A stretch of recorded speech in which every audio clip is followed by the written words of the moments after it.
안녕하세요 여러분. 건강하고 활기찬 시니어 라이프를 함께 만들어가는 무탈인생입니다. 여러분, 혹시 주변에 이런 분 계시지 않으세요? 갑자기 말이 어눌해지시거나 한쪽 팔다리에 힘이 빠지신 분.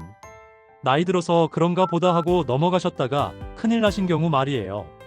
오늘은 그런 일이 절대 일어나지 않도록 여러분의 생명을 지킬 수도 있는 정말 중요한 이야기를 준비했습니다. 바로 뇌졸중, 우리가 흔히 중풍이라고 부르는 그 병입니다. 뇌졸중은 한 번 오면 큰 후유증이 남을 수 있는 무서운 병이죠. 하지만 미리 알고 대처하면 충분히 막을 수 있고 설령 걸리더라도 빠르게 회복할 수 있는 병이기도 합니다.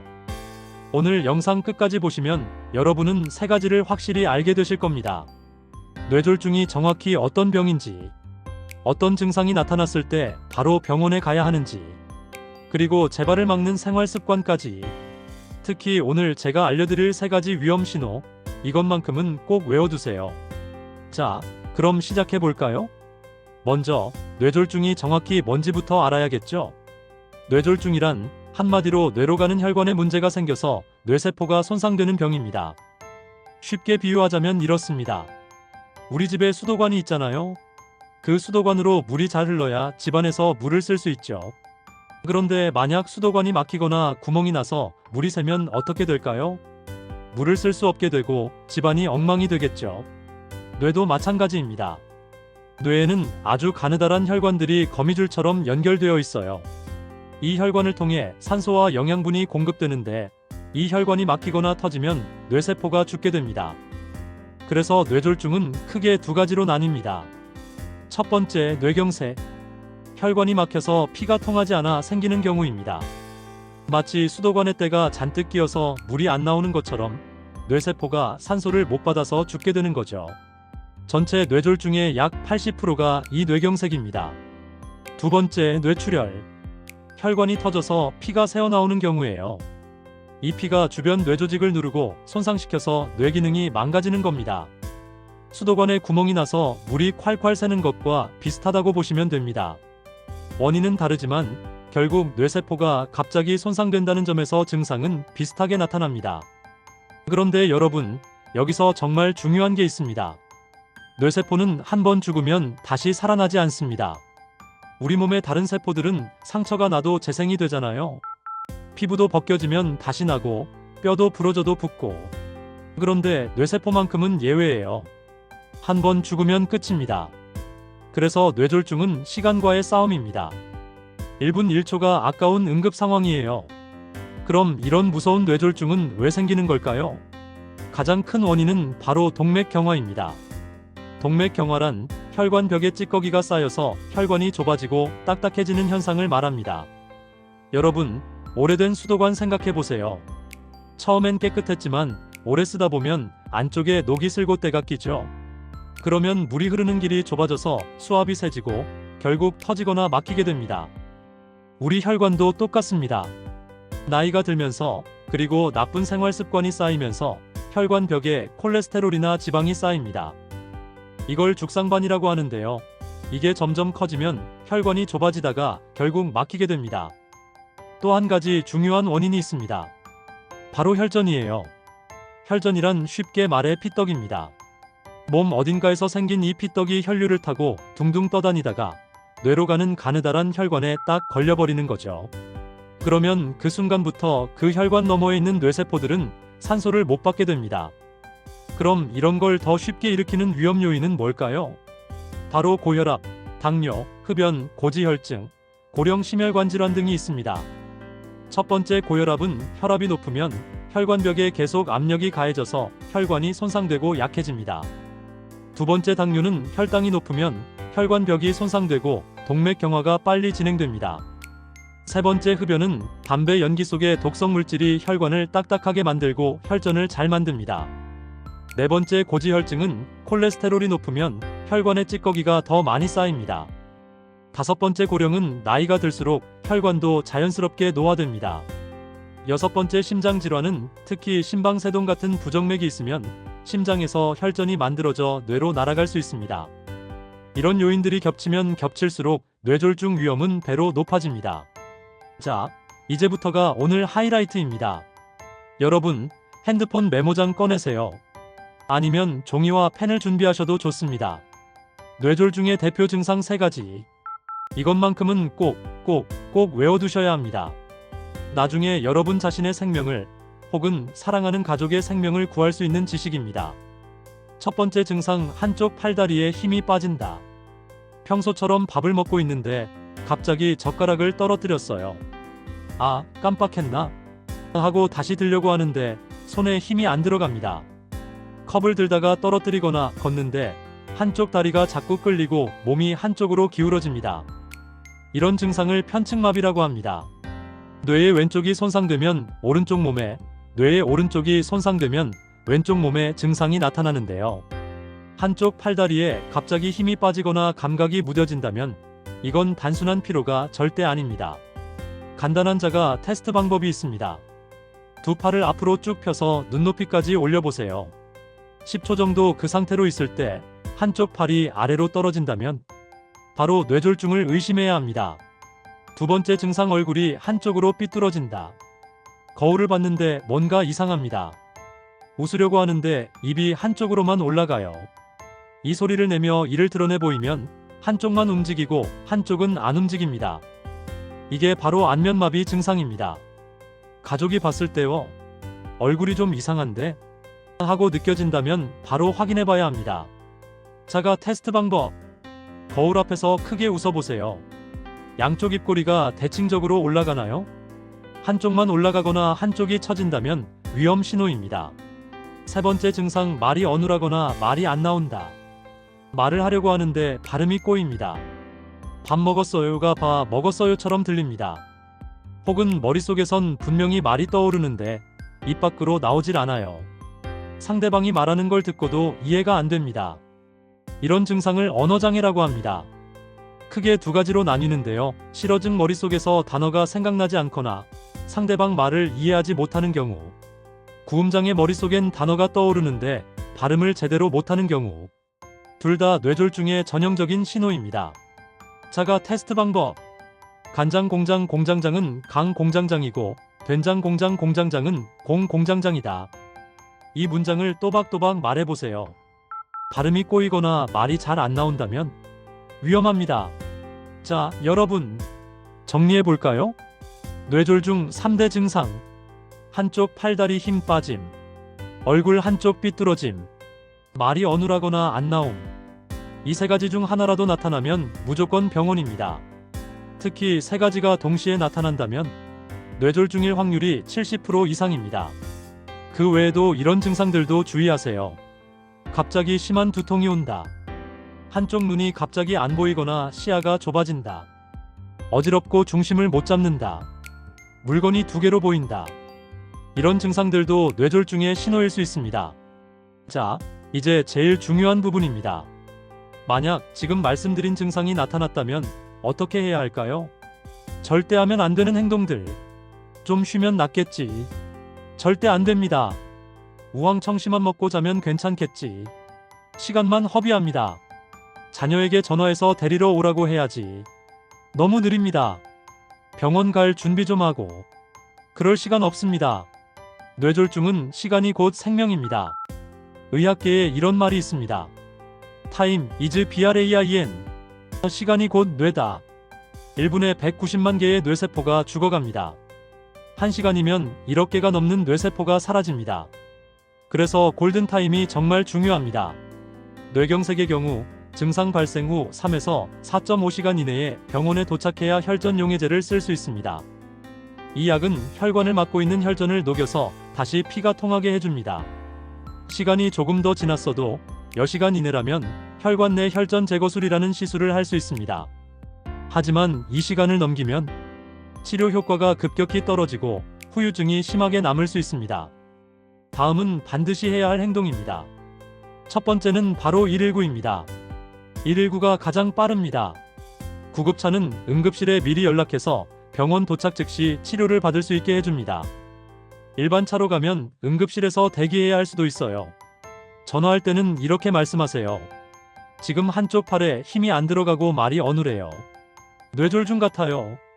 증상을 명확히 말하면 119 대원들이 더 빨리 준비할 수 있습니다. 두 번째는 안전한 자세로 눕히기. 만약 가족이나 주변 사람이 쓰러졌다면 평평한 곳에 눕힙니다. 구토로 인한 기도 확보를 위해 고개를 약간 옆으로 돌려줍니다. 꽉 조이는 옷은 느슨하게 풀어줍니다. 절대 억지로 음식이나 물, 약을 먹이지 마세요. 세 번째 민간요법, 절대 안 됩니다. 손끝을 바늘로 따는 행위, 절대 하지 마세요. 의학적 근거가 전혀 없고 오히려 감염 위험만 높입니다. 우황청심환도 뇌졸중 치료제가 아닙니다. 응급 상황에선 시간만 낭비할 뿐입니다. 병원에 도착하면 어떤 일들이 벌어질까요? 먼저 응급 검사를 합니다. CT나 MRI로 뇌를 찍어서 혈관이 막혔는지 터졌는지 확인합니다. 혈액 검사로 전반적인 건강 상태를 체크합니다. 심전도로 심장 상태를 봅니다. 그 다음 치료가 시작됩니다.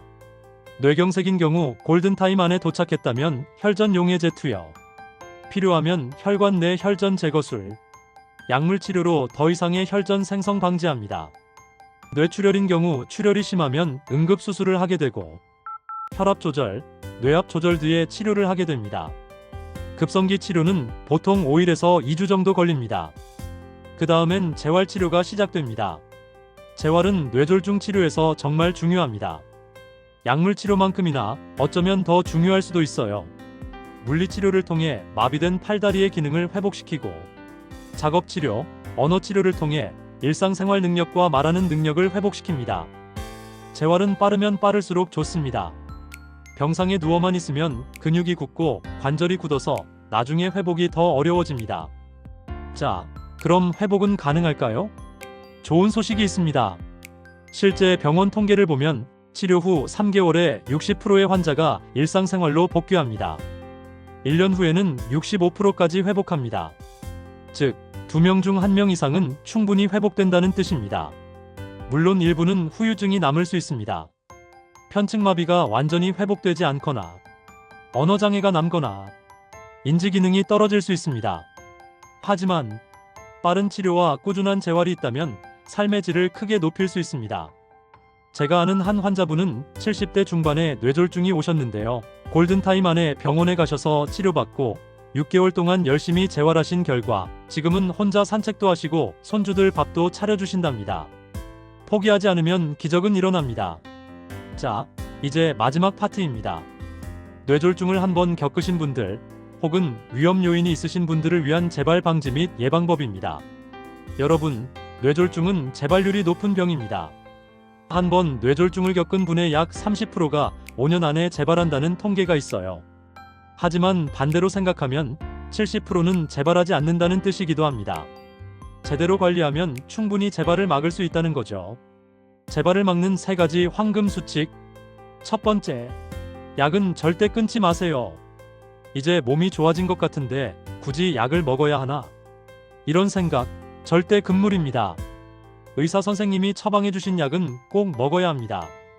혈정이 생기는 걸 막아주는 혈전을 항혈소판제, 혈압 안정을 위한 혈압약, 당뇨, 콜레스테롤 약 등 꼭 먹어야 합니다. 약 먹기 잊지 않는 팁으로는 약통을 식탁 위에 두기, 휴대폰 알람을 맞춰두기, 약 달력을 만들어서 체크하기입니다. 꼭 실천하세요. 두 번째, 담배는 반드시 끊으세요. 담배는 뇌졸중의 최대적입니다. 흡연을 하면 혈관이 수축되어 혈압이 올라가고 혈관벽이 손상됩니다. 혈전 발생과 동맥 경화가 빨라집니다. 담배 한 개비가 뇌졸중을 부릅니다. 나이가 이렇게 먹었는데 이제 와서 끊으면 뭐해? 아닙니다. 담배는 끊는 즉시 효과가 나타납니다. 1년만 끊어도 뇌졸중 위험이 절반으로 줄어듭니다. 담배 끊기 힘드시죠? 저도 압니다. 보건소에 가시면 금연 클리닉이 있습니다. 무료로 도와줍니다. 세 번째, 유산소 운동을 꾸준히 하세요. 운동은 약만큼이나 중요합니다. 약 하나 더 먹는 것보다 운동 20분이 낫다. 이 말 꼭 기억하세요. 어떤 운동이 좋을까요? 첫 번째, 걷기. 가장 쉽고 좋은 운동입니다. 하루 30분, 숨이 살짝 찰 정도로 빠르게 걸으세요. 두 번째, 수영. 관절에 무리가 없고 전신 운동이 됩니다. 세 번째, 자전거 타기. 다리 근육을 강화하고 심폐 기능을 높입니다. 네 번째, 가벼운 체조. 유연성을 키우고 균형 감각을 향상시킵니다. 주 5일 하루 30분만 투자하시면 혈압도 내려가고 혈당도 좋아지고 체중도 줄고 스트레스도 해소됩니다. 단 무리하지 마세요. 처음엔 10분부터 시작해서 천천히 늘려가세요. 운동 전후로 가벼운 스트레칭도 잊지 마시고요. 추가로 지켜야 할 생활 수칙들로 첫 번째 식습관 개선입니다. 짜게 먹지 않기, 기름진 음식 줄이기, 채소와 과일을 많이 먹기입니다. 현미, 잡곡 등 통곡물 위주로 드시고 등푸른 생선을 주 2회 이상 드시는 걸 권장드립니다. 두 번째 체중 관리예요. 적정 체중을 유지하시고 복부 비만을 줄이세요. 세 번째는 스트레스 관리와 충분한 수면입니다. 네 번째는 정기 검진. 3개월마다 병원에 가서 체크하세요. 혈압, 혈당, 콜레스테롤 수치를 수시로 확인하세요. 자, 여러분, 오늘 어떠셨나요? 뇌졸중의 3대 증상 기억하세요? 하나, 한쪽 팔다리에 힘이 빠진다. 둘, 얼굴이 한쪽으로 삐뚤어진다. 셋, 말이 어눌하거나 안 나온다. 완벽하게 외우셨죠? 그리고 이 증상이 나타나면 어떻게 해야 할까요? 바로 119. 이 4가지만 기억하시면 됩니다. 오늘 배운 내용 다시 한번 정리해 볼까요? 뇌졸중은 뇌로 가는 혈관이 막히거나 터져서 뇌세포가 손상되는 병입니다. 위험 신호는 한쪽 마비, 얼굴 비틀어짐, 말 어눌함 이 3가지. 골든타임은 3에서 4.5시간. 시간이 곧 생명입니다. 대처법은 바로 119. 민간요법은 절대 금물. 재발 방지는 약 먹기, 금연, 운동 이 3가지 황금 수칙. 여러분, 뇌졸중은 끝이 아닙니다. 조기에 발견하고 빠르게 치료하고 꾸준히 관리하면 다시 건강하고 행복한 일상으로 돌아갈 수 있습니다. 실제로 수많은 분들이 뇌졸중을 이겨내고 지금도 건강하게 살고 계십니다. 여러분도 할 수 있습니다. 포기하지 마세요. 희망을 잃지 마세요. 그리고 혹시 지금 이 영상을 보시는 분 중에 주변에 몸이 이상하다고 하시는 어르신이 계시다면 바로 119를 불러주세요. 그 한 통의 전화가 그 빠른 판단이 소중한 생명을 구합니다. 오늘 배운 내용 꼭 가족들과 함께 나눠주세요. 특히 혼자 사시는 지인분들께 꼭 알려드리세요. 한쪽 팔에 힘이 빠지거나 말이 어눌해지면 바로 119 부르셔야 해요. 이 한마디가 생명을 구할 수 있습니다. 자, 오늘 영상 여기까지입니다. 저는 여러분의 건강 파트너 무탈인생이었습니다. 오늘 영상이 도움이 되셨다면 좋아요 버튼 꾹 눌러주시고 구독과 알림 설정으로 건강지기와 함께 해주세요. 댓글로 여러분의 이야기도 들려주세요. 이런 증상 경험해봤어요. 우리 아버지가 뇌졸중을 이겨내셨어요. 다음엔 이런 주제 다뤄주세요. 여러분의 모든 이야기가 저에게는 큰 힘이 됩니다. 오늘의 건강 메시지. 한쪽 마비, 얼굴 비틀어짐, 말 어눌함 하나만 있어도 바로 119. 이것만 기억하세요. 여러분 모두 오늘도 건강하고 행복한 하루 보내시길 바랍니다. 다음 시간에 또 만나요. 감사합니다.